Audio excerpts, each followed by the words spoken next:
రాష్ట్రంలో బాణుడి బగబగలు మరింత పెరిగాయి. ఉదయం 8 గంటల నుండే ప్రతాపం చూపిస్తున్నాడు. పగటి ఉష్ణోగ్రతలు 43 డిగ్రీలు చేరడంతో ప్రజలు ఉక్కిరిబిక్కిరవుతున్నారు. ఉక్కపోతతో తీవ్ర ఇబ్బందులు ఎదుర్కొంటున్నారు. ఈ ఎండలు పెరగడంతో పలు జిల్లాలకు ఆరెంజ్ అలర్ట్ జారీ చేసింది వాతావరణ శాఖ. ఉదయం 11 నుంచి మధ్యాహ్నం 3 గంటల వరకు బయటకు రావద్దని హెచ్చరికలు జారీ చేసింది. ఎండాకాలంలో షెడుపానలు పడ్డాయి గాని ఈ ఆనాకాలంలో మాత్రం పడాల్సిన దానికంటే తక్కువనే పడతాయట. మొగుళ్ను పరిచబట్టే వాతావరణ సంఘపోలే చెప్పిండ్రు కుద్దు. అంతా ఎల్నినో పుణ్యమే. అంటే ఎండలు చేయబట్టి సముద్రం మీద గర్మి గాలులు పెరిగి జూన్ల ఆనతెప్పలు మోసుకొచ్చే నైరుతి ఋతుపవనాలు ఆల్చం కావచ్చునట. వచ్చినా తక్కువనే కొడతాయట.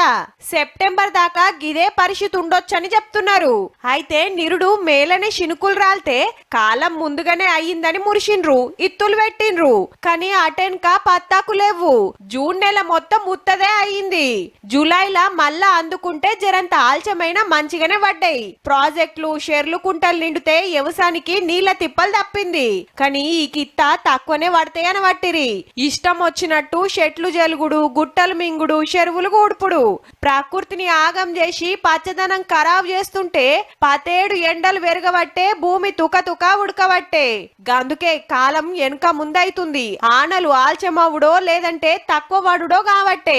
ఇప్పటికైతే గింతే. ఆనాకాలం చాలైనాక తెలుస్తది అస్సలు కథ.